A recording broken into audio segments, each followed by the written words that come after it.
All right, ladies and gentlemen, we're back with another episode of the Street Dog Podcast. As always, I am joined by Dynamo, and today we're going to be putting the real back in RTS, at least conceptually.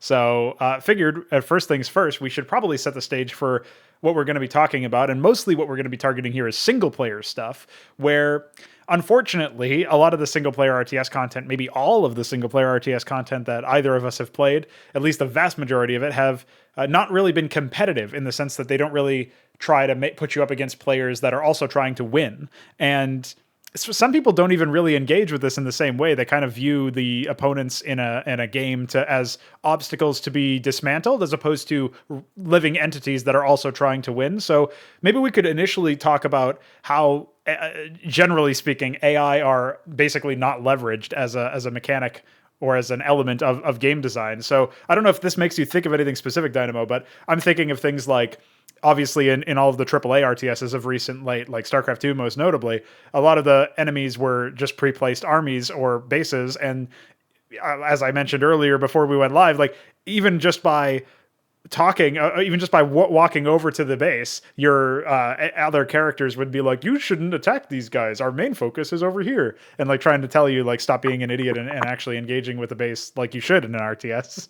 So it kind of belies it, so it gives up the game pretty early. But what do you make of the whole idea of like AI in general being specifically leveraged more as like an obstacle to be overcome eventually, usually through grind, and less of a real entity? Like, have you played an RTS where the enemies did feel like they were actually trying to win, or were they all just sort of filler and you felt kind of alone on the map? Because I'm more on the latter side of that equation. So I'm interested if you can find any examples off the top of your head, that if you can think of anything that it was better and was more like the AI were actual enemies. Well, this is a difficult question for several reasons, but I think the main difference here between the old RTS games and the new ones is that the old games were obviously very much limited by the hardware of the time, and still the fact that the genre was in its infancy, Okay. before it pretty much died a premature death, we should say. And you still had missions in at least a bunch of the classic RTS games where you had to face enemy bases like StarCraft 1 at that, Red Alert 1, and Age of Empires 1. There's still missions where you only have to destroy an enemy base, maybe even one, like a 1 versus 1 scenario. Like, for example, the first Protoss mission from the original campaign. I don't remember if they start off with everything pre-placed, but I don't think they do. It's been a while, but maybe since you've played it more recently, maybe you can clear that up. You're talking about the very first Protoss mission? Yeah, exactly. The new Antioch one. Well, it's basically more or less like you basically, apart from the dumb micro opening, you basically get control of a small base, you build it up a little bit, and then you destroy another fairly small enemy base. Yeah, the Zerg base is static. It does have everything pre-placed, and it doesn't build anything extra from my memory. But it's like very small, so you couldn't even really tell. Yeah, fair enough. But that still comes relatively close, at least for the time, to the type of experience you would want. But I think the main difference between the old ones and the new ones is that the old ones didn't really have to do much to try to hide the fact that their AI was not really advanced, whereas the new ones, they have worse AI than if anything else than the old ones. Yeah. But they try to mask it through stupid ways. Like, for example, the main reason you cannot actually attack the enemy bases in StarCraft 2 is not even because of the mission objectives per se, it's because of the time limits. The time limits mean that you have to focus on whatever stupid shit they want you to do to win the mission, rather than actually destroying enemy bases. I mean, you could do it, but the reason they tell you not to do it is due to the time limit. The fact that you're in a hurry in pretty much every single mission in the campaigns, from what I remember. Like, especially in the 2 expansions. I think time limits are present in about, I want to say, 75% of all missions, maybe more, especially in Art of the Sword. And that is basically used to mask the fact that they don't really have a functioning AI that can perform very well, that can project map control, that can actually challenge you as a player, like you said, actually feel like a living entity. Whereas in the older games, like I said, it's a pretty small base for the first Protoss mission. You could think, like, you could argue that it's meant to be a very weak Cerebrate or whatever that's directing that, and it's very quickly taken over by you, an experienced Praetor or whatever the fuck the game goes for. But for the new games, they try to hide it through gimmicks, basically, all the time.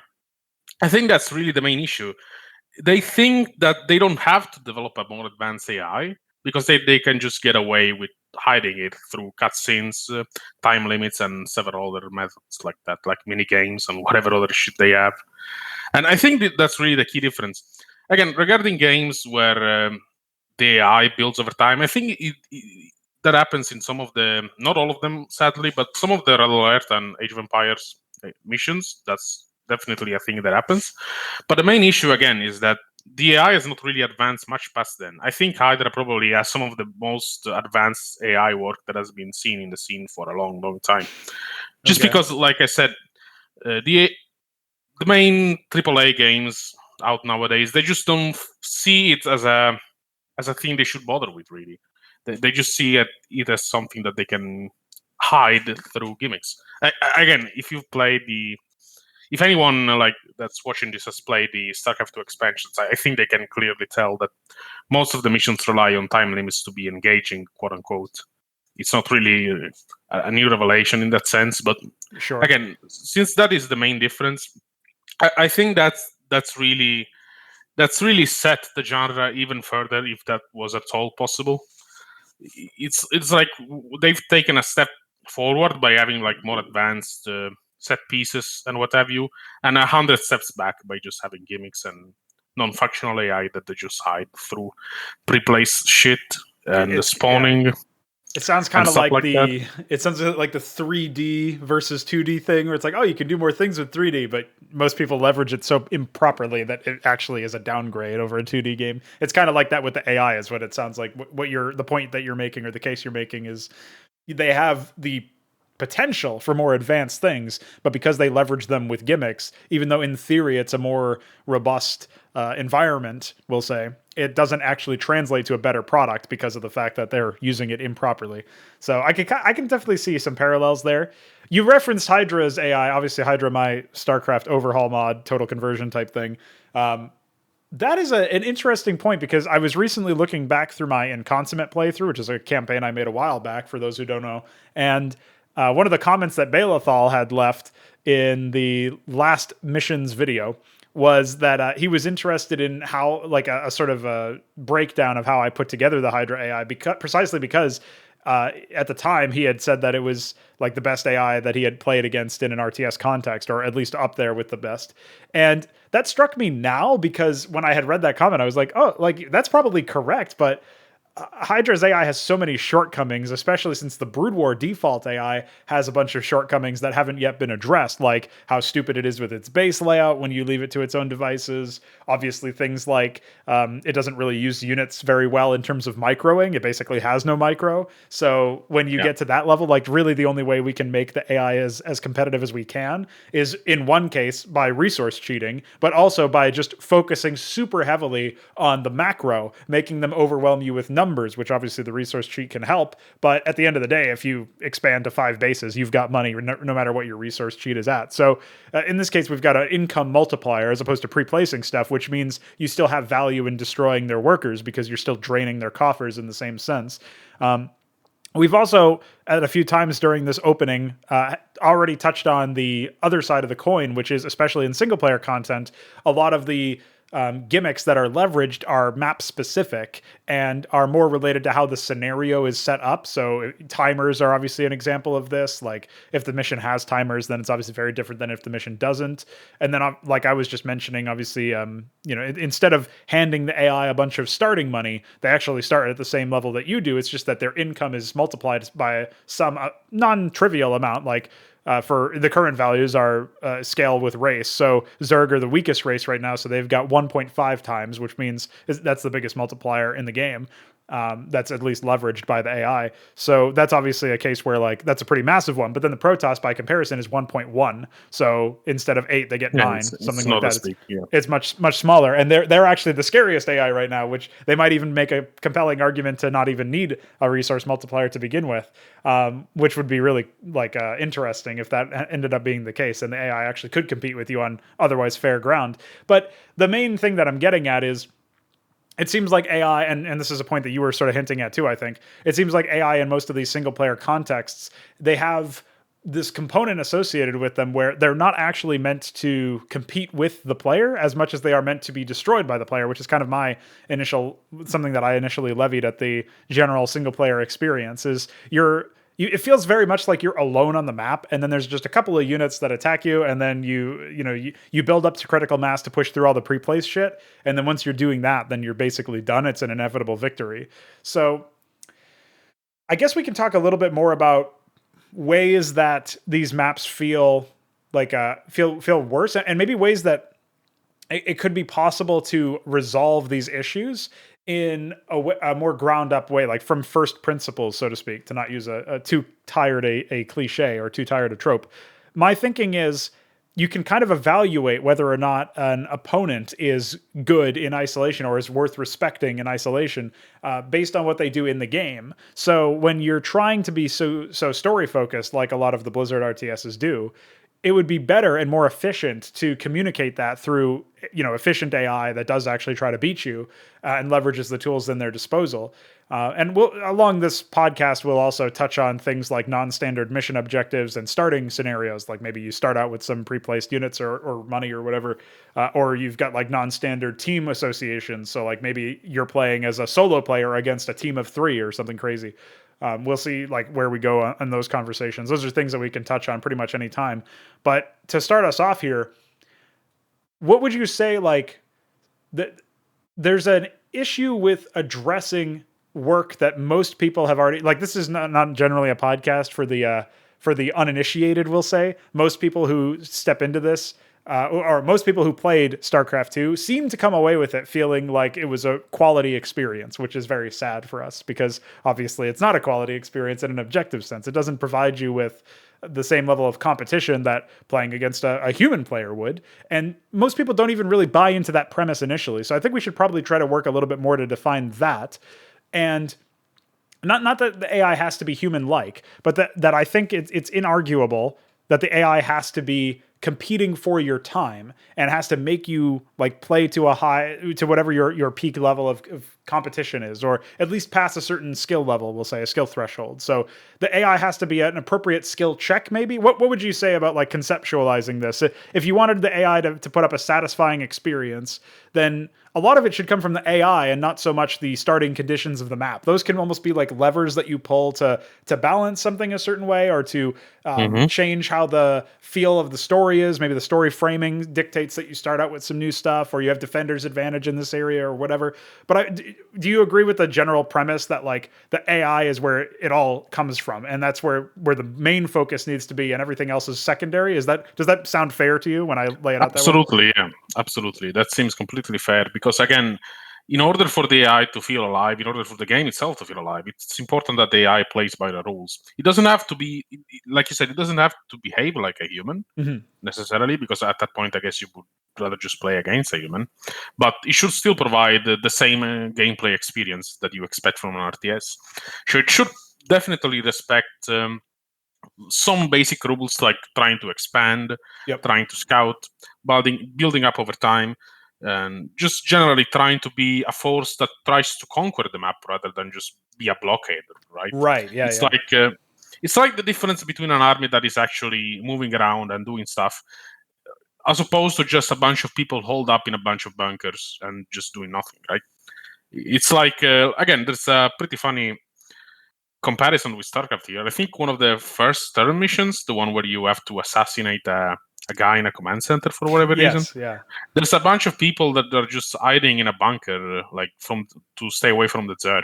Like that's the provided explanation for why they are there. They're rescuables, and you just get control of them and build up a base. When you think about it, that just makes absolutely no sense. That's exactly the type of thing that doesn't have any reasonable, doesn't have any reason for being that way. So you're telling me that the Zerg, so basically the AI that just attacks whatever it sees, including empty buildings in the middle of the map. Like if you place a supply depot or a empty bunker near a Zerg base, they will destroy it.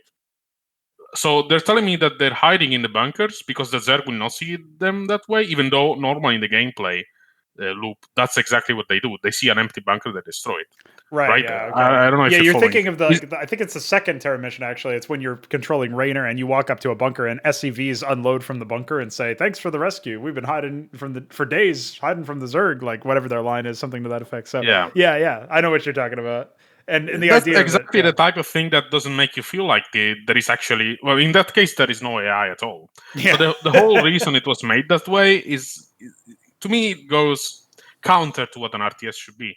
If they really wanted to try to hide from the Zerg, they would have, I don't know, tried to make a base in a, like, I don't know, the map is pretty small, but if the map was bigger, they could have tried to make a base like in a far away corner somewhere. They could have left their buildings and moved to a far away location, maybe on a mountain that the Zerg could not easily access.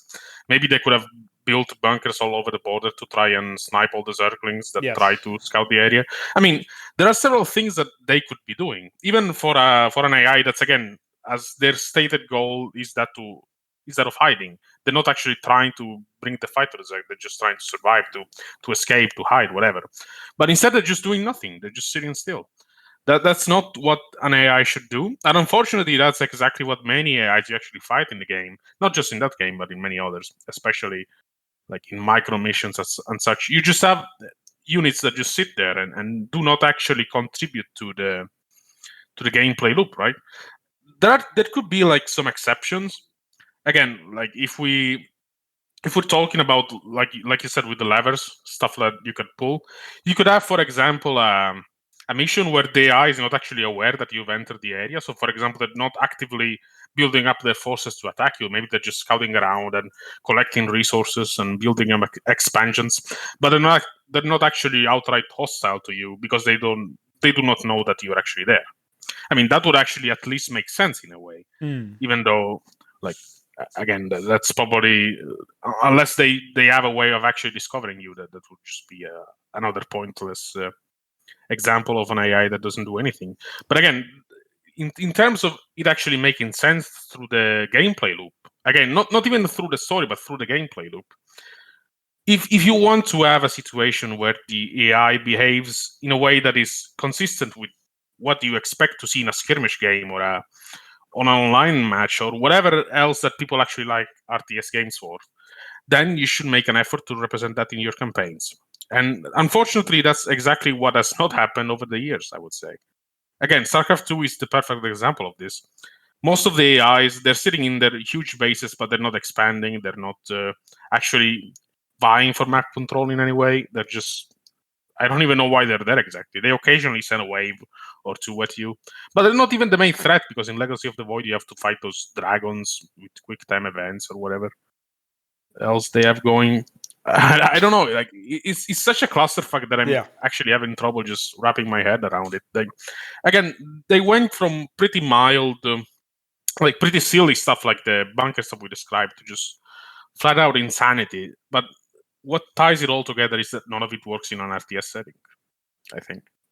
Right. Yeah. So we can talk about storylines in this context as well, because if you think about what works in an RTS setting, I've spent a long time considering what kind of stories even work in that context, right? Like obviously we've got a plenty of counter examples. We have StarCraft, especially the expansion pack Brood War, where everything is super focused on personal drama, personal conflicts, and those can be compelling in a movie perhaps when presented well, or in a different game genre maybe, where maybe it's a shooter, or maybe it's one of those like action platformers or something where there's a villain and they're like specifically interacting with you. But when you're an RTS commander and you're commanding hundreds, maybe thousands of units, in every single mission, ideally, but certainly along the whole military campaign that you're going to be doing, you're definitely going above 1,000.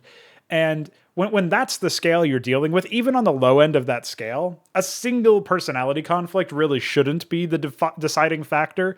I've got a separate piece of content that I have to make on this specifically, but there's kind of a distinction between when a game's plot is story driven, we'll say, where like the elements are of a plot. Let's say the premise of a setting or something like that is like, oh, you've got these factions here, and the elements are there, and it naturally leads to some sort of conflict. Like if you have a setting where you've got faction A and they have a distaste for faction B and vice versa, then that will if they happen to be in the same area, they're probably going to fight because that's like the setting you've given yourself. There's a distinction between stories that are driven by that setting and then stories that are driven by the characters that are leading it. So if you instead took that premise that I just said of faction A hating faction B and vice versa, and you made it like one character within faction A that leads a small splinter faction, and you compare that to faction B also has a similar situation,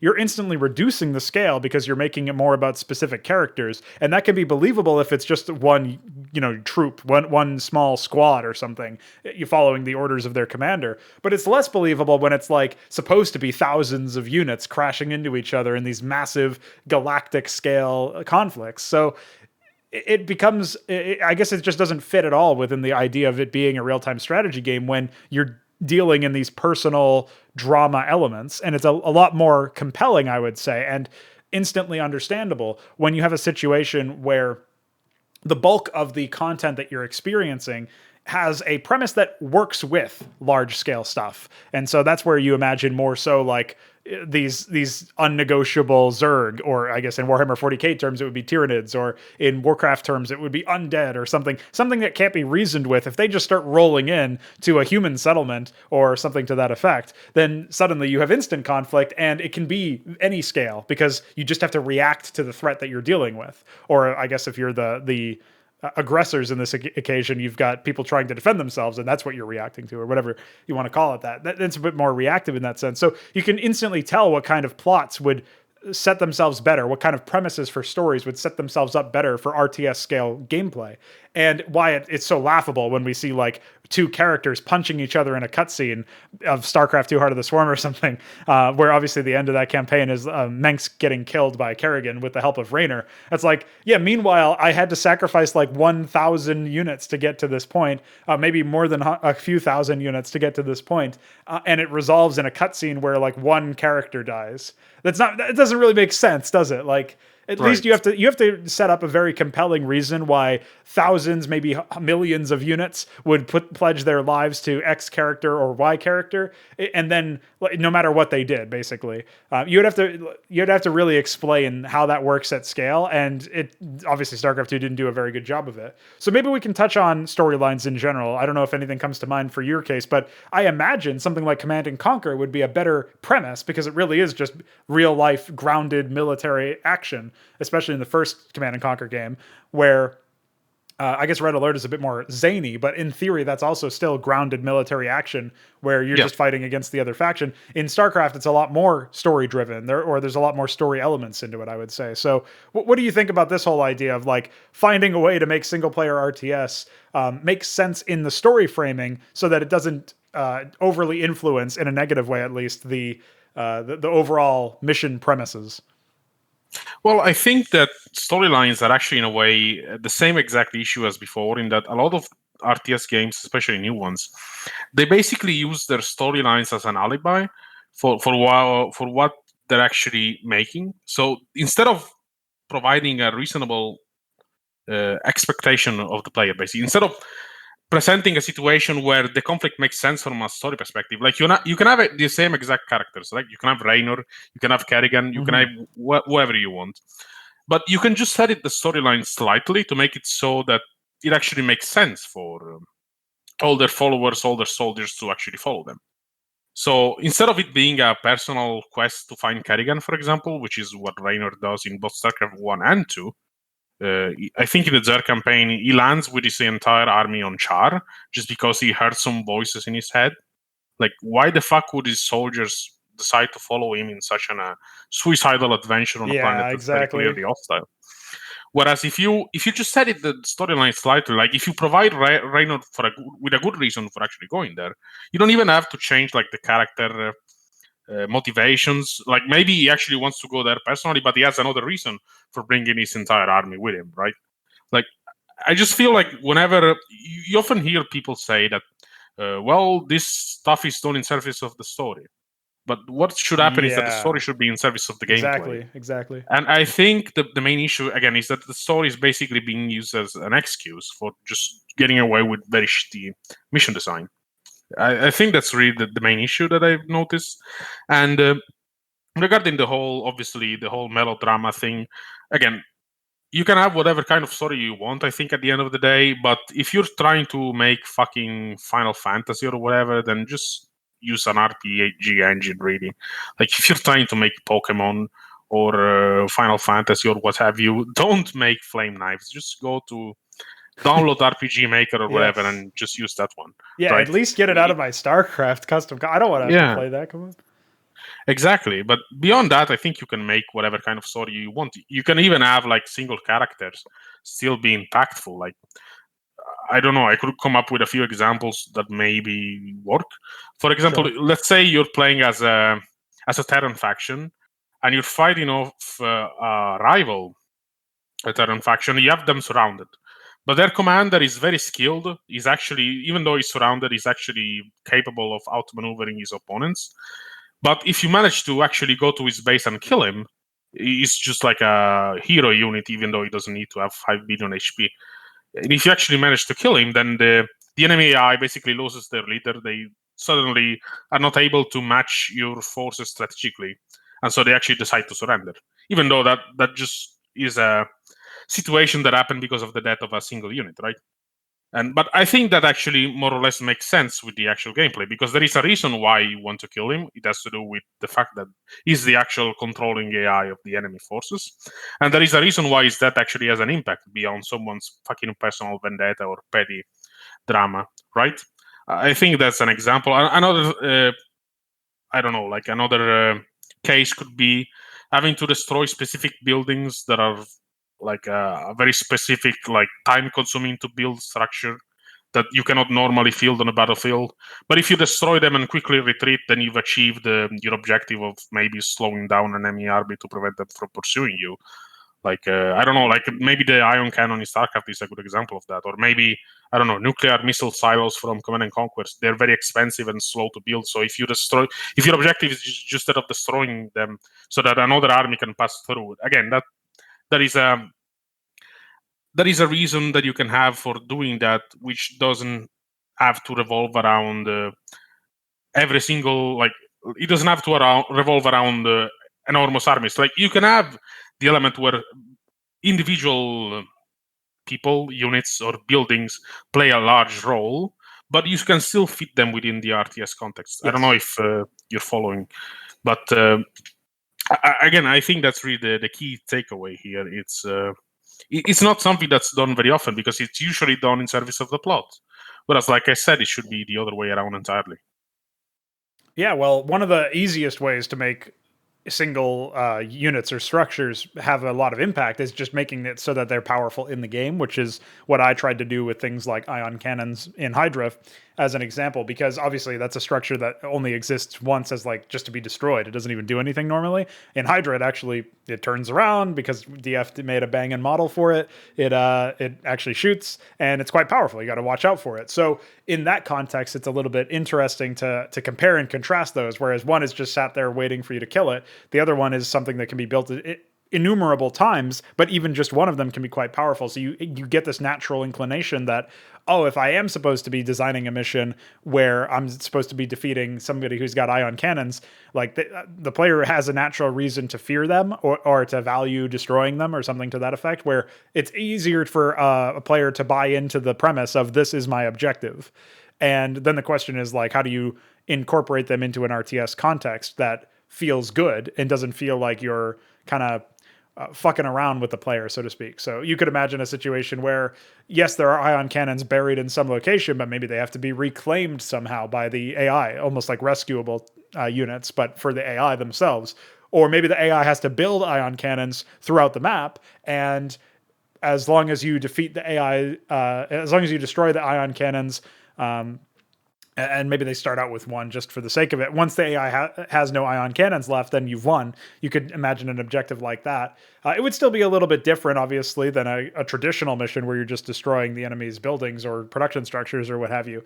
And yeah, you could correctly identify that this is a bit of a gimmick in that respect. But as long as the objective requires you to engage with RTS gameplay in order to accomplish it, I gave this example, I think, in some Big Boys Table episode a long time ago, but I was conceptualizing utilizing the idea. Oh, actually, I think there's a dedicated video of By Design on this where I was talking about how if you're playing a shooter and your objective is technically just to get to the door that takes you to the next level, like in Doom, that can be like either I have to jump there and it's a bunch of gimmicks because Doom isn't a platformer, or it could be I have got to shoot my way there because there's enemies between me and the door, and that's the gameplay loop of Doom, right? So you can see where engaging with an objective that might not be kill the enemy is actually still resulting in you engaging with the RTS mechanics of building up, Right. teching up, expanding, building armies, killing the enemy. These core mechanics of an RTS that allow you to conquer land and defeat your, essentially dominate your opponent in that respect. And that's the goal of an RTS. These large scale battles going your way. It can be different scales, different degrees of large scale, but the whole point of it being an RTS is, at least in my opinion, to have large amounts of units. So if that can obviously be relative. Maybe that's just a couple hundred units per player, or maybe that's 800 units per player. Like in something like Warcraft 3, you don't even get to that high, but ideally you'd be around that level. Units. Yeah, maybe it's 8 units.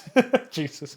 Yeah, ideally there's some degree of scale to a story, and the more you get that, generally speaking, the more you have there, the better you're going to have in general. So I would say, as long as the story element or the objective doesn't interfere with the ability to play an RTS, you're generally going to have a better time actually playing the mission. And it'll feel a lot more satisfying to know that in order to complete this objective or to interact with this enemy or whatever, you had to engage with RTS mechanics.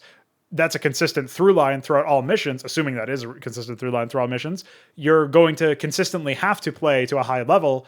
And beyond that, the main concern, I guess, you would have is like whether or not, I mean, I guess you could be concerned that it would be too boring to always have to engage with RTS mechanics, because this is another thing people attack, is like if the objective is always the same or the gameplay loop is always the same in terms of attacking an enemy base or whatever, then it will get boring. And that's why I like micro missions to change the pace or whatever. I would wager those people just don't like playing change RTS. the pace fallacy. Yes, as yes. you've discussed in the past. Yeah. And yeah, well, again, making varied mission objectives is actually pretty easy. We came up with a few examples just now, like off the top of our heads. It's not like this was the result of long-term planning. But again, the key takeaway, like the key note here, is that they actually follow RTS mission design. They're not micro maps. They're not maps where you just have to, I don't know, like fight a billion pre-placed sunken colonies and spore colonies to destroy a Cerebrate, which is like the final insurrection mission, I believe. Like that's the kind of stuff you don't want to do, because on one hand, it's not how the game by itself, by its primordial state, I don't know what to call it, by its default state, that's not how the game plays. And whatever type of stuff you make usually doesn't end up having the same depth as the actual RTS mechanics anyway. Yeah. Which is why I said for RPGs you should go to RPG Maker. For micro maps you should mod real-time tactics games. There's a bunch of those. I thought you were going to suggest uninstalling. Oh, well, I mean, yeah, for micro maps you should uninstall StarCraft. Well, yeah, that could be a thing. I've actually never really played any real-time tactics games, but there's many people who are into them, and Yeah, I sure. guess they offer a level of depth that something like StarCraft can really offer. Like, if anyone tries to play Flame Knives, then you have to put up with the insane pathfinding issues on those fucking cramped maps, because obviously none of them are really large scale. They're really all tiny corridors and ramps everywhere. It's not really what StarCraft is good at doing, even discounting the fact that there's no base building of any kind. So that's again, like, the change of pace stuff. You can do that through mission objectives. Like, you can have a mission objective where you need to reach a certain point of the map, and you can just destroy an enemy base that stands in the way, or just damage it enough that you can pass and they don't pose a threat anymore. Or you can have a mission where instead of destroying the entire base, you need to destroy a few specific buildings, and you still win. I mean, that provides a variety in the story and mission objectives themselves without sacrificing the actual gameplay loop. Right. As which long is as the gameplay loop remains intact, as long as you're still having to engage with all of these mechanics, right? Defeating your enemy in yeah, some way, or at least damaging them in some way. Obviously, projecting expanding, map teching control. up, yeah, map control.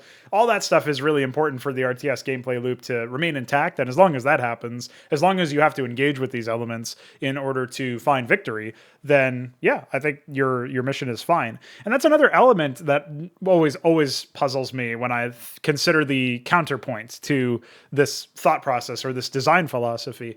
Is it seems like people just like the people who are naysayers who would disagree seem to just want to produce like objectively worse material or want to play objectively worse material. And maybe it just comes back to the idea that people don't want proper tests of their own skill. Like they would prefer to be able to win without needing to express like skill based gameplay or whatever. I'm not 100% sure on that one, and that seems very puzzling. Like we would essentially need to find some sort of lard apologist who would agree to come on the podcast and defend their point of view while we talk about stuff. But I don't think that would ever happen, unfortunately. But yeah, I'm very puzzled as to the counterpoint or the naysayers as what their sort of grounding is. I would just say, as far as like story elements goes, revisiting that briefly, the idea of a story being small scale. You mentioned that there's cases where you could have a single human or a single character, we'll say, have impact and still be believable. And you obviously cited the counterexample of Raynor getting a fucking like dream premonition, and he's just like, "Oh, I guess I'm going here now," and just like all of his men follow him to Char of all fucking places. Like, yeah, probably not a good idea to land on the Zerg homeworld because you had a dream, dude. Like, I'm pretty sure everybody would say no to that request.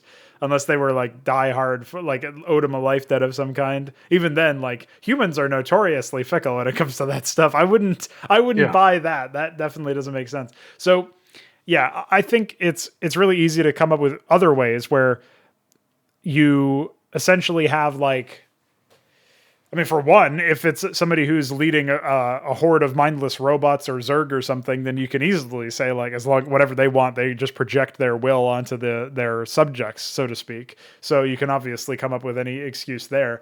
But when it comes to a human faction, then if this one guy decides to disobey orders and they're orders that anybody like many people are unhappy with, then it would make sense why you were able to split off. In fact, the exact case happens with Raynor in the Terran campaign when you join him for the final mission, where you're disobeying Mengsk's orders after Kerrigan gets fucked.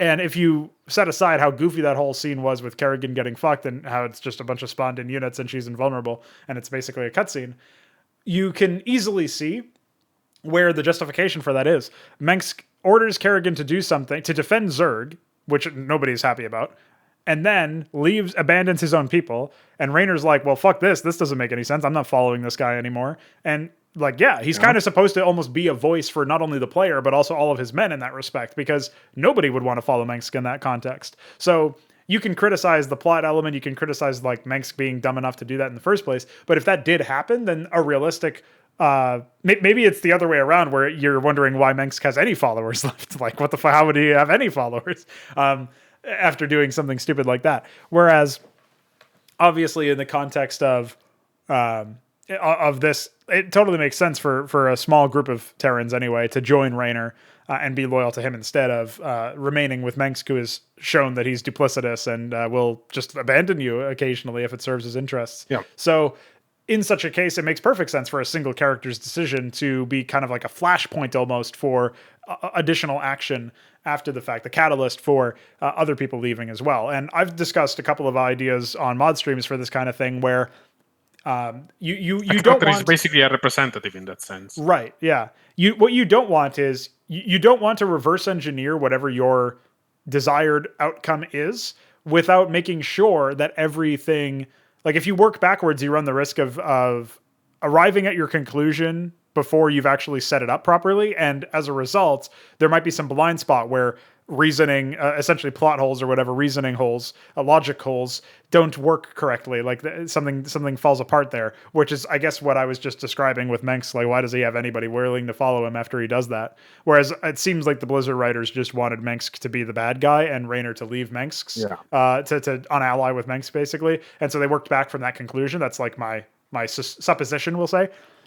Now, in the context of like a larger scale story, you could imagine maybe a Protoss leader who is in very desperate, put into a very desperate situation, and if in this desperate situation he decides to value the lives of his men over the customs of the conclave or the Protoss or whatever, and he decides to do something that many would consider profane. He deploys like high-end technology that results in like the destruction of a planet, basically, or something catastrophic for the balance of a local system. Then you could imagine like, oh well, based on that alone, you've got grounds for the Protoss governance, we'll say, to excommunicate this guy. But at the same time, this guy just saved the lives of everybody that he had. So you can kind of see both reasonings, where it was almost an impossible situation. No matter what he did, it would have been a bad outcome in some way, shape, or form, and he chose what he thought was the lesser evil. When it's more sympathetic like that, and you can actually see an argument for both sides in theory, assuming you buy into whatever the reasoning the Protoss governance has, maybe he went too far with his decision-making or something, and it resulted in something overly catastrophic, then you can instantly imagine everything kind of slots into place and is believable as long as you understand everything, right? So that could be an example where one person's decision, one commander's decision, still is grounded within the RTS context of giant armies and the scale of maybe making a single planet devoid of life because he glassed it or something. Like, that's a very, very large scale event in theory. So that's RTS fitting in that sense, RTS worthy.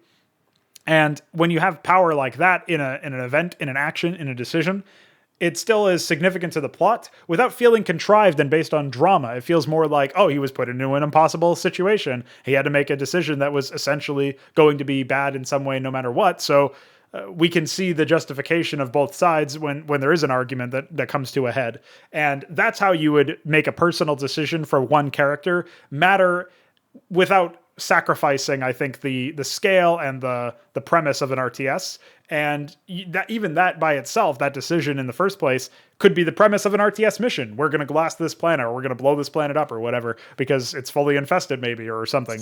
It's the home base of one of our opponent factions. So we got to deal with all that shit. So this is like the easiest way to do it, even though it's condemned or it's not allowed, but it's forbidden, whatever you want to call it, by our government.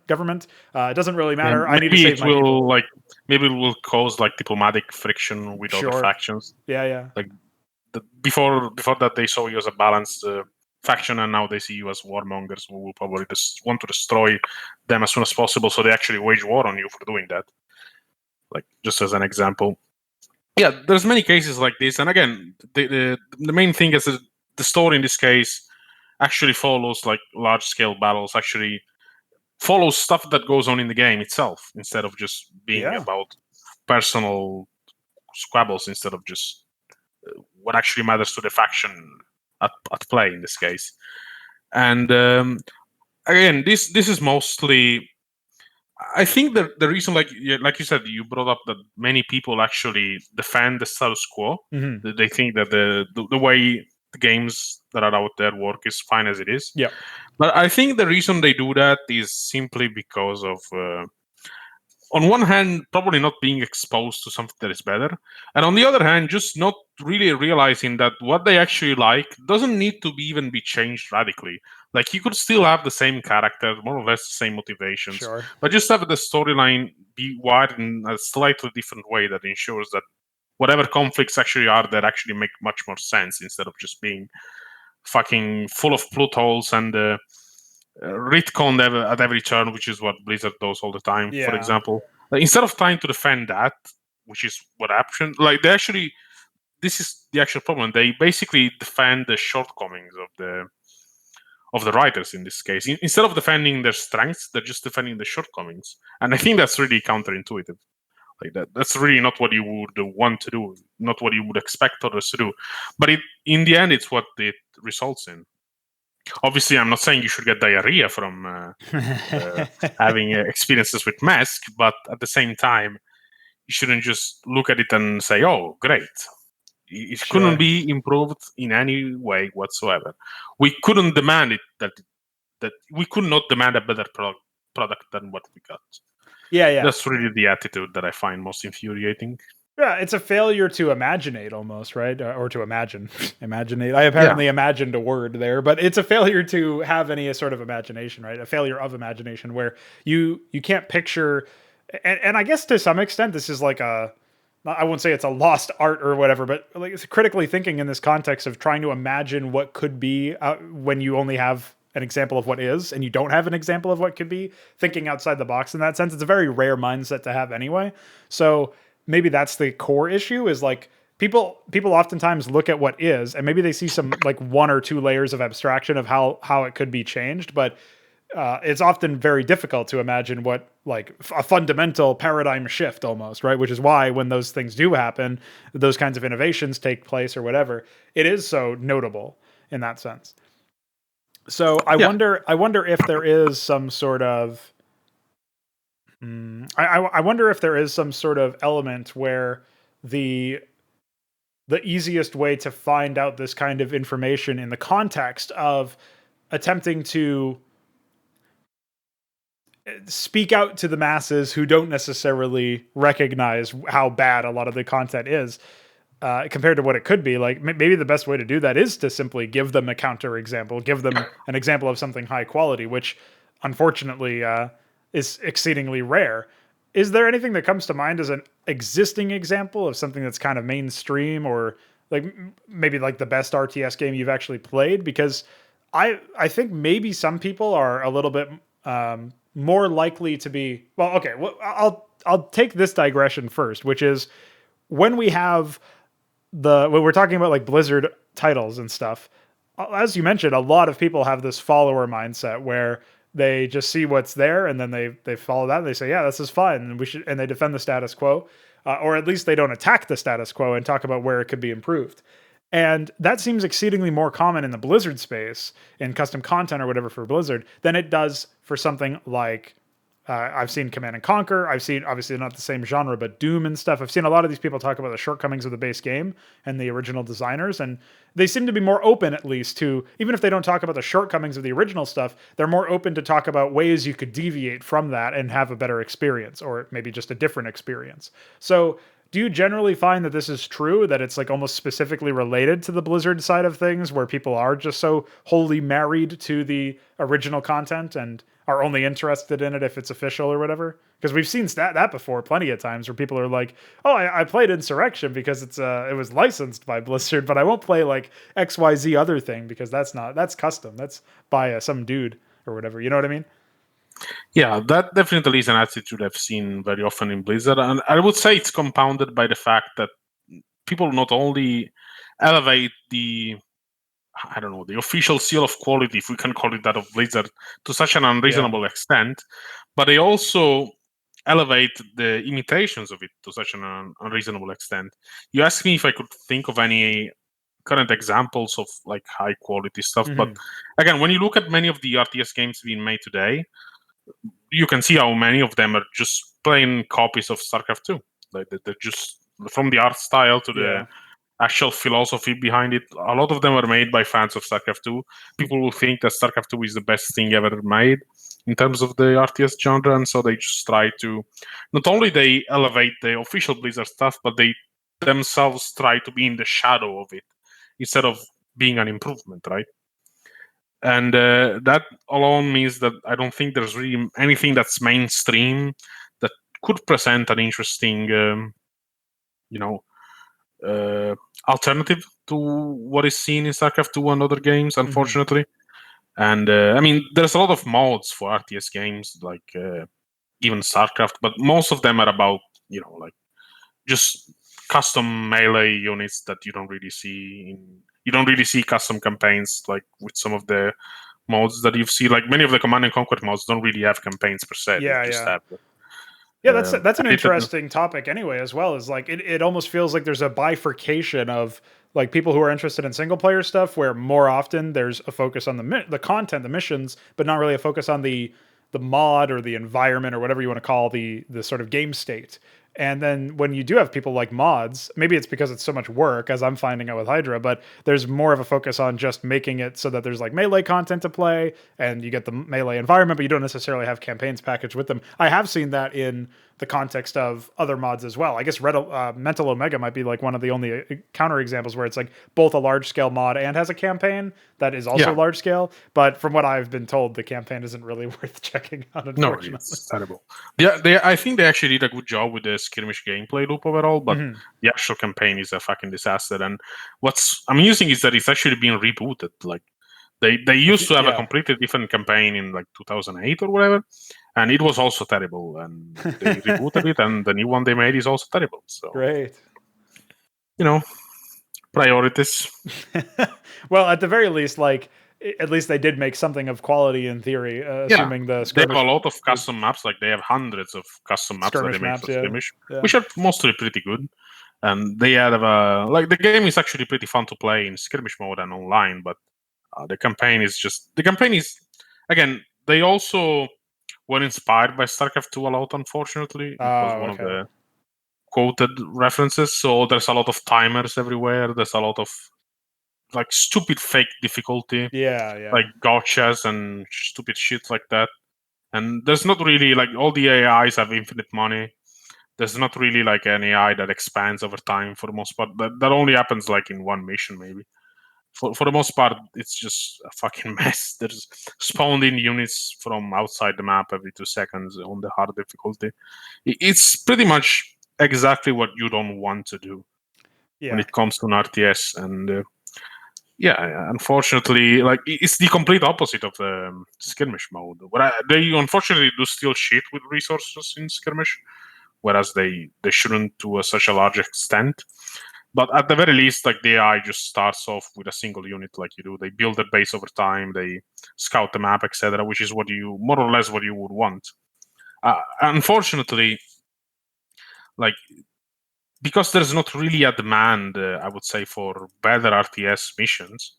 Because again, like it reminds me of when Necron actually praised. I think he praised the Mental Omega missions, or maybe something else. But he basically was going on about how these missions are more like puzzles, and therefore they don't really require the RTS elements that we're discussing because they should be understood as puzzles instead. Okay. And I guess that's what the Mental Omega stuff is. But again, I repeat, in that case, it's not an RTS. It's a fucking puzzle game or whatever you want to call it. Quasi RPG. I don't even know. Like, it's not an RTS. It's not what you want from an RTS. It's not what the RTS genre should be. I would kind of liken it to how I criticize things like Half-Life or whatever, where they basically expect you to be an actor or a cameraman in a movie instead of really being free form, right? If I have to do things in a specific order, then my choice is actually being made for me. It's just whether or not I can mechanically execute it, which is sort of like, I guess you kind of liken it to like a physical test, like rock climbing or something. If there's only one way up a mountain and I'm rock climbing, like, okay, well, I have to do the exact rote way. In this case, the rocks are naturally formed, but I guess it would be more like if it was an obstacle course or something. You know what I mean? Like, oh, here's some obstacles that have been set up in a specific way, and I have to do this a certain way, and I have very limited flexibility in how I can approach it. Right? Maybe that analogy sticks better. And I would say that is probably closer to things like what you're describing anyway from the Mental Omega side. If it is just fake difficulty and things you have to do in a certain area where you have to do like task A and then task B and in that order, and at this time, even sometimes like a lot of Necron's maps were related to that kind of design philosophy when I played them anyway, years and years ago. Stuff that he would put together was essentially like, oh, you have to, kill this player first and then that player, or maybe you had some more freedom as to which players you could kill, but you had to do something at like minute 1 and then at minute 5. And then like, if you didn't do XYZ by this time, then you should just restart because you already failed. Instead of being able to take that early time and expand or tech up, you had to be aggressive, which is in some ways it's refreshing compared to the original game where in StarCraft you basically couldn't do anything in the early game because of all the pre-play shit. It does encourage, it mandates early action, but in the original StarCraft, you were mandated to not do early action. You were mandated late action after you built up.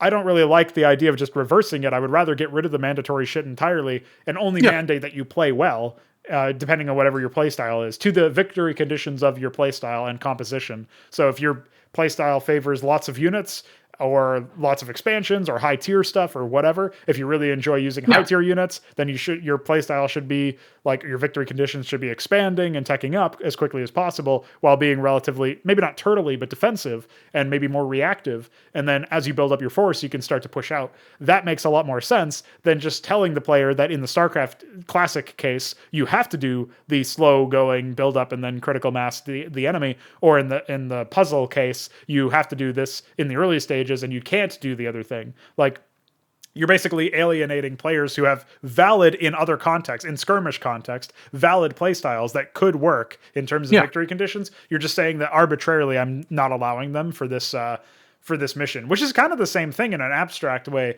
as like disabling technology. Like, oh, you can't build air units in this map or whatever. It's kind of the same thing, because even if you can build a certain unit, if it's not feasible to do so, or it's only feasible to do so after you've completed XYZ sub-objective or sub-step, then it's not really a decision you can realistically make at a time where it otherwise would be perfectly appropriate in the context of a skirmish mode or something. And that's a case where it's artificially restrictive in a way that doesn't really make any sense, because it isn't, as you say, what an RTS really should be about. If I lose because I made a decision, I would like it to be because not because the map doesn't allow for that decision to find success, but because I didn't execute it well, or maybe I made that decision at a poor time or something. You know what I mean? Yeah. Exactly. And again, I think if you're making a campaign, you should probably try to ensure that in every single mission, you are able to express multiple playstyles. Instead of a mission being a fucking time limit where you have to rush your attack forces as quickly as possible, or another mission being such a grind that you just build up as much as you can before pushing out, just because you know you're not going to be able to do anything without the aggression. You should be able to have a situation where every single mission can be tackled with different playstyles, the same way you can defeat different AIs in skirmish mode. I think that would be a pretty good template for designing your missions. If you try to balance them around this concept, as well as balancing them around, this is actually something that you did yourself, balance them around you being in the AI's shoes. So let's say instead of the AI just being a monolithic entity, what if you played as them? And you would have to do just minimal adjustments, because they start in a position where even if you're playing as the enemy of that very, very difficult mission, you've not been able to pass for the last hour or so, you find that you can actually like still have a reasonable challenge when fighting your old base, quote unquote, right? As long as the map is balanced, as long as you're able to favor multiple playstyles, as long as you don't gimmick your way by having a timer and endless pre-placed units that just make getting to that fucking goal impossible, or just a fucking grind. That's really what you should aim to be doing. But again, it's not something that's highly sought after by most mission designers. I think recently, Faguto, or was it someone else, they posted something about Hydra not being made for them. I don't it was remember a screenshot exactly from somebody else in another server, but I know what you're talking about. Yeah, I think they said that basically it's just they were complaining about it being an RTS, from what I remember. Basically, yeah, that's too many. Funny. Oh, I found it. Let me actually post it in the chat. I guess it can be. Hold on. Let me just quickly do a little magic here. Just 1 second. Dynamo magic. There we go. That reminds me of when I was doing a review for one of the Legends of Arcane campaigns that you joined but didn't join me for the review for. Like, you were just in for one video or something. And I was talking about how I wanted dynamic game design or something. So I was like, I co-cast with a guy named fucking Dynamo. You think I want some dynamic shit in my game? Something to that effect. So. All right, so I'm looking at this now. It'll be in the description as a linked image if people are interested. So what were you referencing this as? Basically, too many units, too much difficulty, like difficulty that is too high, too much OP stuff. Basically, it doesn't really seem like he wants to get used to the different AIs that you see in this project compared to what you would expect to find in a vanilla campaign or a UED AI, which is something that admittedly I'm not familiar with. Maybe you can clear up what that is. Oh, that's Necron's project. So it's basically what we were just talking about, where He's taken the original map files, he's tweaked the terrain in some cases, I think, and then he's updated the AI and some of the pre-play stuff, and he's also got custom tech trees himself, but it's much more measured, I guess, or reserved than what Hydra does, where it changes everything. Right. So basically, like you were saying, it's a much more restricted playstyle, one where you have to do thing X, then thing Y, then thing W, etc., etc. Whereas it's not really something that encourages dynamic playstyles. And I guess what this person is saying is that they much prefer the more simplistic way of doing it. Whether it's, like I said, whether it's a case where you have to rush no matter what, or you have to turtle up as much as you can because there is no other way to beat the mission in question. Unfortunately, there's some people who actually prefer this play style, and I don't really know why. I don't know why they would want to do it that way. It's just, it's like, I don't know. It's just so weird. It really feels like they don't even bother to think about it. Like, it's like they're defending it for the sake of defending it instead of having a valid personal reason for doing so. Well, I have a hypothesis myself that might actually be somewhat related. This is not a line of logic that I came to thinking about this subject, but actually about why RTSs in general, and even in multiplayer contexts, fell out of favor as a genre. And I think a large portion of it is to do with the paradigm of it being a solo 1v1 game is how it's mostly competitive, which is one of the reasons why I actually think, as a general note, if you took Hydra and turned it into its own game and made it like not require you to disable your antivirus to play it and so on and so forth, made it a little bit more accessible in terms of ease of access, like literal ease of installing it and playing it, it would have a higher chance to take off than other RTSs because it's targeting team play.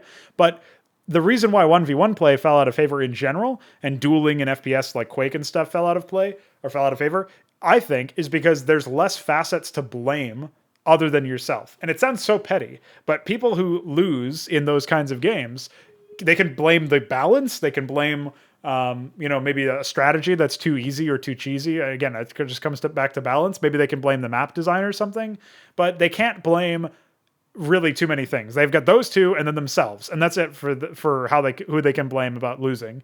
In a team game, you can offload that blame to any number of things. Teammate XYZ, whoever was on your team who threw the game or who just was too bad and you couldn't carry them or something. Like there's more failure points there along the chain before it gets to you, and you have to bear the brunt of that blame. And because people in general don't really like to be the recipient of blame, don't like to be the reason for their own failures, and generally speaking, don't usually like to look at what they could have done differently, even though this is a common denominator between people who are generally better at problem solving and improving. They have to look at what they're doing wrong in order to improve. A lot of people don't like to do that, and so that style of gameplay fell out of favor when there were other options. This is a point actually connected to a point anyway.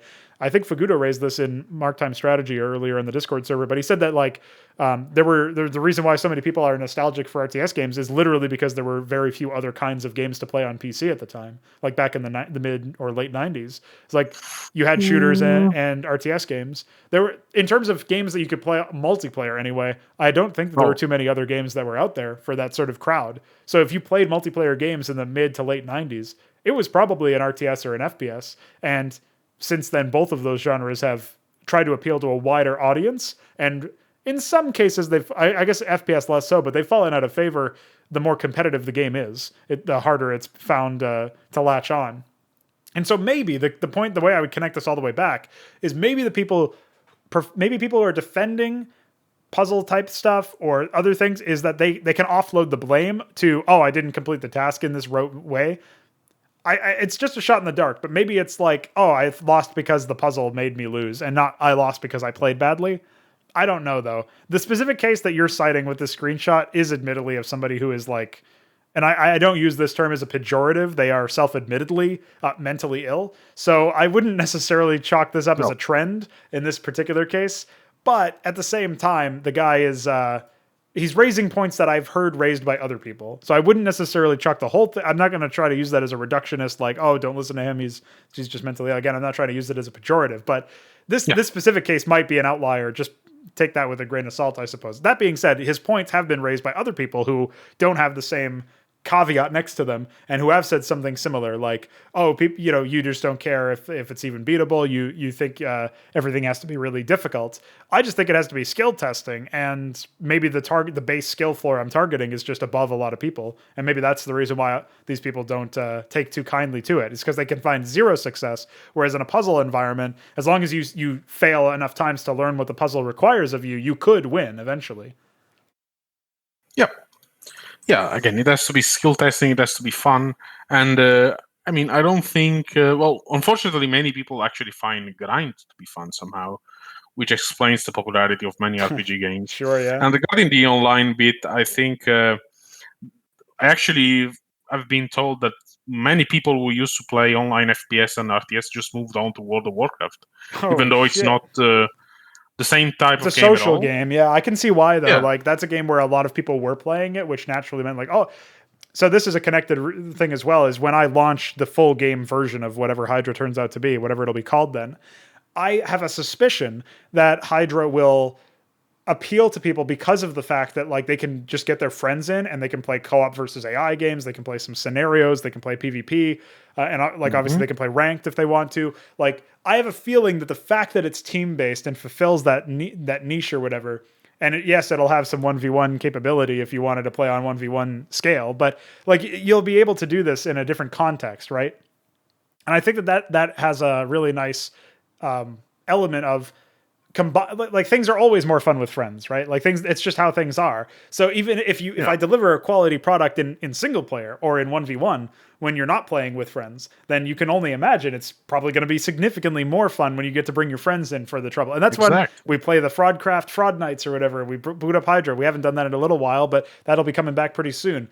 And when we do that, like it's always really entertaining to see like the AI destroy us, or to like maybe I've Ahmed dropped Veek a few times in some of these nights. Like it's fun to do that to with and against your fellow man, so to speak. And when you can get that unlocked, that multiplayer element and the social element, you can leverage it without it being like in service to something shit, which is what World of Warcraft did. You can do it in a positive way. You can make it actually does objectively make the game more fun when you're engaging with that. Maybe not objectively, maybe that's the wrong way to describe it, but most people who play with friends have a better time than if they just play with randoms or by themselves. And when it's a fun multiplayer experience anyway, then it's natural to see why. It's easy to see why, I should say. Yeah, absolutely.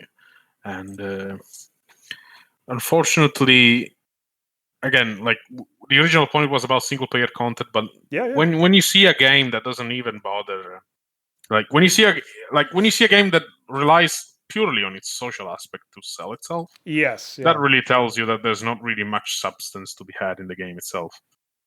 Be it single player or multiplayer, it doesn't even matter at that point. And whilst a lot of games will remain popular just by virtue of them being popular already, I think, like you said, many people really appreciate the fact that a social aspect is mixed with a game that is actually fun to play and enjoyable. But again, that's not something that's commonly seen in modern RTS games that are in development, I would say. Yeah. Actually, let's talk about... I wanted to pitch you this idea, okay? So I sat down recently. I don't know if you saw this video. It was a kind of a shitpost video, but I think it's a good one anyway if people missed it. I sat down recently and I said, wow, this game that I've been data mining for assets, 5 Nations. Well, 5 Nations came out on the 4th of May, and I bought it on Steam, and I was like, all right, let's sit down. And I gave them my $20, and I said, here's the $20 that this should be worth all of the assets that I pilfered for your project to use in Hydra. So here you go. There's my money, and now I'll sit down and actually try to play your game. So let's take a look at what you got to offer. Because even though it's not a multiplayer game, even though it's a game that's like doesn't even have terrain, it's a space RTS. I don't necessarily see it as competition, but I see it as another RTS game to maybe look at and glean some design elements from, and maybe consider the concepts that they're putting together and all that stuff, right? So I look at it and I see maybe it's not potential, but it could potentially be useful to me anyway. And if not, then you could also argue that maybe it is actually a competition insofar as I'm eventually going to be releasing a game. So yeah, it would be nice to see what the competition is doing in that respect, but in a friendly way, not in a way that I'm out to get them. So I sat down and I said, all right, let's check out what these guys have to offer offer? What RTS experience am I going to have when I sit down to play Five Nations? Well, I sat down to play Five Nations, and you know what? I sped run the game in about 30 seconds. The reason being, when I launched it, the browser that it's built in crashed after 30 seconds because of a memory leak. In the menu, I couldn't even get into the game. So that's why are you making a game with JavaScript? Why? Why would anyone do that? Oh man. Oh, man. So that was a legit thing that happened. Well, make sure to leave a positive review on Steam. Recommended speedrunners. Yes, recommended to speedrunners. It's really funny. So this is a game where obviously, like, it's not functional for me anyway, at least. I've got 32 gigs of RAM, so it's impressive that it managed to fucking memory leak that quickly in the first place. It's also not happening like that to everybody. It's just to me, at least in my case, it's doing that. So I don't know why in my specific hardware configuration it's fucking up, but hilarious, and another reason to not use fucking JavaScript for your game. The debug console is literally an inspect element from Chrome. It actually even says Chromium in the address. So pretty sad that they built their game in a browser. I don't have much else to say on that. Do you have any stories to share about more recent RTS games that maybe have a single player element? Because Five Nations is a game that theoretically has single player content. If I could play it, that would be nice. But it's only single player. It doesn't have any multiplayer. Still, maybe it has some interesting premises or whatever. I've been told, based on what I'm following from people talking about it, it doesn't seem to be it doesn't seem to be a game that actually has a whole lot of potential in its missions, but maybe it has potential in its tech tree that can be realized with a custom level. I don't know. Do you have any examples of RTS games that are indie or just more recent in general than StarCraft 2 and so on that have actually shown positive trends with single player missions or in general their gameplay loop? I'm trying to think, but I don't think I've ever really played any, because whenever I see a 3D game like that, I just try to stay away. Sure. So unfortunately, since many of them are 3D, I think I saw one called Sun Age, which was 2D. Hold on, let me... Yeah, Five Nations is 2D as well. That's why it's even more impressive that it crashes to fucking desktop in 30 seconds. I remember seeing this one, which was 2D, but then I saw the reviews, which were mixed, so I just decided to leave it alone. So I don't think I've played any indie RTS game, really. The only one I actually got was, I'm pretty sure it was Planetary Annihilation, but I haven't actually played it yet. It's it's one of those... Yeah. It's actually pretty old at this point. I don't know if I want to call it indie or like even modern. They got kickstarted for a decent amount of money, so yeah, I don't know if it was pretty much one of the original Kickstarter projects, actually. Yeah. I believe it was like one of the first 20 Kickstarter games of all, and apparently it had a very, very troubled launch.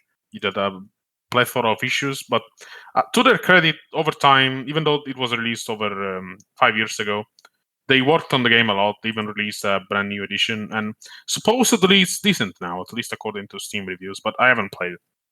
I haven't experienced it. It seems to be interesting in that it actually seems to take advantage of the fact that it's 3D, given that the battles are actually planetary in scale. Like you go to different planets during battle. But again, having not played it and having only minimal experience with the predecessors, which are Total Annihilation and Supreme Commander, I've only played those games very briefly, so I don't really know. Like, I don't even know if it has campaigns. Actually, I don't even know if it's just a series of skirmish games. So that's the only one I own in my Steam library. I'm pretty sure. I'm quickly looking to see if there's anything else, but nope, doesn't seem to be.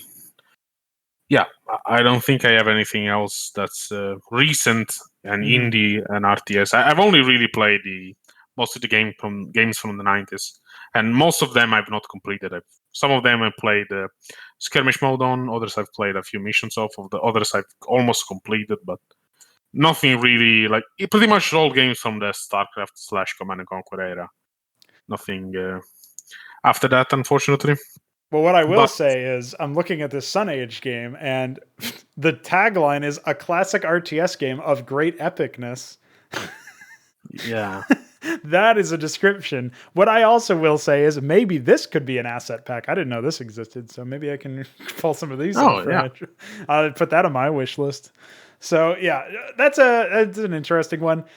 I think in general, there's just been a dearth of actual RTS games, but at least some of the indie titles like Five Nations and I guess the Sun Age game, which is a couple years older now, and even older than that. Priority Survive, another game you turned me on to. At least these Yeah. games have, generally speaking, had they've approached it from a 2D perspective, right? They've tried to go back to some element of what made the old games good, even if they didn't land all the time, even if they didn't succeed in getting the good stuff, even if maybe they are still cargo cult in some fundamental way. It's still better that way, I think, than the alternative, right? It's still better to handle it that way, generally speaking, than to try to take something from the new games. Like maybe to try to give the devil their due. Is there Yeah. anything that the new RTS games do that like the old ones should do? The only thing I can think of is unlimited unit selection, which seems like a natural fit for larger scale battles. Like it's really annoying in Hydra right now that you can have Yeah. there's unlimited supply, but you can only select 12 units and you can't select multiple buildings. But even that comes with some caveats of the whole smart cast thing, where obviously that's like automating player decision making and stuff. So yeah, like, is there anything in particular that, like, aside from some fundamental UI things that come to mind as far as the newer RTS games that could be retroactively applied to something like StarCraft or Command and Conquer and would actually be a net improvement? Do you think? Mm, I don't really know. Maybe the indicators, the flashing indicators of when the missiles are going to rain down from the boss battle. Maybe that could be a great element to introduce, because that's pretty much all I can think of right now. I don't I guess there's a few, like, I don't really know. Like, StarCraft 2 tried some enhancements to the game state, but I would say most of them were not successful. I cannot really think of anything that. Well, the main thing is actually, I don't know if this actually counts as a new feature, but higher resolutions, which is actually the whole reason StarCraft Remastered is actually the standard now, because people can see more of the map. Yeah, That yeah. is So maybe actually wider probably, zoom or something. Is that what you're suggesting? yeah, Yeah. yeah, wider zooms and higher resolutions. That's probably the only real improvement that some of the new games have over the old ones, I would say, from what I've seen. Yeah, those are fair considerations. I guess the other angle too is like deciding. Well, one thing that they definitely haven't brought with them is like optimization, because obviously the old games still run better. But this is Yeah. it's kind of a fallacy to consider, because most people would just say, of course they run better. Like those old games just weren't as demanding. But it's not that they were programmed better. These old games are actually programmed pretty terribly in terms of performance. Usually, even StarCraft, like if you remove the unit limit, it starts to lag unbearably just in vanilla unmodded beyond that after you hit like 10k units or something, which is really not that many in the grand scheme of things. Certainly not in the Yeah. scheme of things where I would want, like, again, my ideal vision is you remove some of the UI restrictions and then you get to the point where each player has like 10 bases worth of income and they're all like spread out with like maybe each one of them has 10,000 units at any given time. Like that's much higher than even that example. So it's not that these games are programmed in a competent way or in a performance way. It's just that they're so unperformant as time goes on, because no optimizations have been made when they really need to be, especially in the 3D environments where games are going to be both taxing on the GPU and also RTSs are always going to be taxing on the CPU in theory, like always CPU intensive actions, because you're calculating pathfinding for thousands of units at a time. So that's always going to be a challenge for Yeah, somebody to program in a absolutely. performant way. It increases, it basically reduces the margin of error to something very small, and everybody misses it. Everybody is always like erroring out in that respect. So maybe that's like a key thing to learn away from it. As we're sort of winding down the conversation here, I guess. But would you say at the end of this whole talk about single player content and then I guess RTSs in general, where they're at as a genre, is there a lasting sort of maybe not hope, but thing that you would hope people would take away from this kind of conversation, like what they should be looking for? Again, we can't exactly give them examples of content that does what we're talking about, but maybe we leave like a note here and then a time capsule almost, and come back to it after I've released my actual game and see what we could check off. Is there something you could suggest in that context, like final takeaways on the single player content side and on the general RTS as a genre side? Anything that sort of coming to mind that you want to leave us with, I guess? Well, I guess what I can say is that the perfect game doesn't exist. Like, it's impossible to make a game that's perfect. Perfection is only something you can build towards, but it's a worthy goal to build towards, I would say. It doesn't have to be, if you're, Sure. even if you're not a game designer, even if you're not something that even mods, but if you can even imagine a game that's an improvement over what you see in the industry, you should at least be, even again, even if you're not actively making it, Mm-hmm. you can at least be on the lookout for it. And I would say that if you play many of the old RTS games and you recognize many of the very obvious flaws that all of them have, and you can see ways of fixing them that again don't revolve around just hiding the flaw behind a time limit or behind a cutscene or what have you, then making a quote unquote perfect / ideal RTS could actually be an attainable goal, right? Like, Sure. basically, if you are critical towards the content that you play and enjoy, and if you demand more, if you demand something that is actually an improvement instead of just defending the flaws and just accepting compromises, like I said, with the gimmicks and stuff, then I think you would probably enjoy uh, a possible, what can I say? Like, how can I call it? A possible improvement over what you've seen much more. Like, you would actually be looking forward to it instead of accepting what you have right now. Sure. You Yeah. would probably no longer just look at Blizzard stuff and say, "Oh, 10 out of 10, next game, please." I Yeah. guess that's Sure. really all I can say. No, that makes sense too. Is the idea of looking ahead? I mean, it's kind of what you do as a creator, as somebody who's producing any sort of content. Anyway, is like you look to what you can realistically create in the moment, and you build towards improving that standard that you're reaching with every subsequent video or game or whatever you're creating. Like if you're writing a script for like a video essay or something, whatever the case may be, whatever creative thing you're doing. Um, the idea is to keep going up where it makes sense, where it's realistic, and different fields lend to this in a different way. But if you can iterate on something to improve it, then yeah, eventually you're going to get somewhere. And maybe perfection is too lofty. Maybe it's not possible. But I think there's something that you can do to achieve like something as close to that as possible, right? Yeah, And exactly. there's always one thing that working on an engine level stuff has taught me is that the core solutions that you decide to stick from, there's probably always going to be some compromises made. Like recently, as a bit of a digression before we close things down, we've been trying to figure out how to develop a scripting solution for things like map triggers, AI scripts that are map specific, and unit behaviors and stuff like that, right? And Yeah. game state specific things to make sure that they're moddable. And it looks like the most performant way to handle that would be to compile code to DLLs, which would handle all of that stuff. However, this comes at the cost of being open source because the DLLs themselves don't have any way to decompile back into source code, which is what we were initially looking to try to do, but it doesn't seem feasible to do that. And maybe that will change later on, but the compromise that we're going to be doing now is to have people, if they're producing a map, for example, or they're trying to release some content, they would submit the source code, and that would be compiled at runtime in a way that's Yeah. still performant, but doesn't. Then you the compromise there is that you're not able to lock things. We're basically removing the opportunity for people to to even close source their work at all. So Yeah. you think about map Thankfully. protection and stuff, and Yeah. A fucking cancer on yeah. the RTS scene. So in this case, you have to be 100%.